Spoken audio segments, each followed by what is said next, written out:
एक लड़का अपने घर से तो आरव आ गया। पढ़ाई के अब लिए बस शहर में यहाँ एक किराए कमरा का मिल कमरा जाए लेने रेंट जाता से। है। उसे बहुत सस्ते में एक पुराना कमरा मिलता है, कमरा नंबर 13। मकान मालिक बस एक बात कहता है, रात के 2 बजे बाद दरवाजा मत खोलना। आरव हंसकर बात टाल देता है। पहली रात सब ठीक रहता है। दूसरी रात ठीक दरवाजे पर ठक ठक ठक होती है। बाहर से एक बूढ़ी औरत की आवाज आती है, दरवाजा खोलो, मुझे मदद चाहिए। आरव डर जाता है लेकिन दरवाजा नहीं खोलता। सुबह पड़ोसियों से पूछता है तो सब चुप हो जाते हैं। फिर एक बुजुर्ग पड़ोसी बताता है, 10 साल पहले एक लड़के ने रात में दरवाजा खोला था। सुबह वो लड़का बेहोश था। तीसरी रात फिर आवाज आती है, लेकिन इस बार आवाज उसकी माँ की होती है। आरव बेटा, आरव बेटा, दरवाजा खोल का। दरवाजा खोल। आरव समझ जाता है कि उसकी माँ तो गांव में है। वह डर के मारे खिड़की से बाहर झांकता है और देखता है दरवाजे के सामने खड़ी चीज इंसान नहीं थी। उसके पैर उल्टे थे और चेहरा पूरी तरह काला। फिर अचानक दरवाजे के नीचे से एक चिट्ठी अंदर आती है, खिड़की से मत देखना, खिड़की से मत देखना। अब मैं तुम्हें देख चुकी हूँ। उसके बाद कमरे की लाइट बंद हो जाती है। लाइट बंद होते ही पूरा कमरा अंधेरे में डूब गया। आरव का फोन भी अचानक बंद हो गया।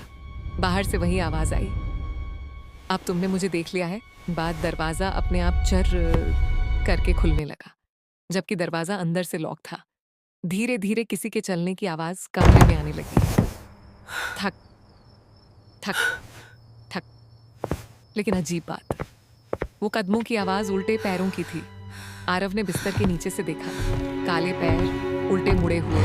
वो चीज कमरे में उसे ढूंढ रही थी। तभी उसे मकान मालिक की बात याद आई, अगर वो अंदर आ जाए तो उसका नाम मत पूछना। लेकिन अचानक वह चीज बोलती है, आरव, आरव, क्या तुम मेरा नाम जानना चाहते हो? क्या आरव तुम मेरा चुप रहता नाम है। जानना चाहते हो? फिर उसे कमरे की दीवार पर पुराने खरोंच दिखते हैं। तभी उसका फोन अपने आप चालू हो जाता है। फोन में कैमरा खुला होता है और कैमरे में दिखता है वो चीज उसके पीछे खड़ी है, जबकि सामने कमरे में कोई नहीं।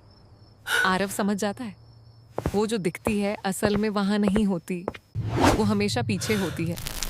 अचानक फोन पर एक मैसेज आता है, भागो लेकिन पीछे मुड़कर मत देखना। आरव दरवाजे की तरफ भागता है, लेकिन बाहर निकलते ही देखता है पूरा मकान खाली है, जैसे वहां कोई रहता ही नहीं था। और दरवाजे पर लिखा था, कमरा नंबर 13, अगले किराएदार के आने का इंतजार। आरव बाहर भागकर सड़क पर पहुंचा। सुबह होने वाली थी लेकिन पूरी गली सुनसान थी। उसे सामने एक चाय वाला दिखा। आरव ने घबराकर पूछा, भैया, इस मकान में कोई रहता नहीं क्या? चाय वाले का चेहरा अचानक बदल गया। वह बोला, कौन सा मकान?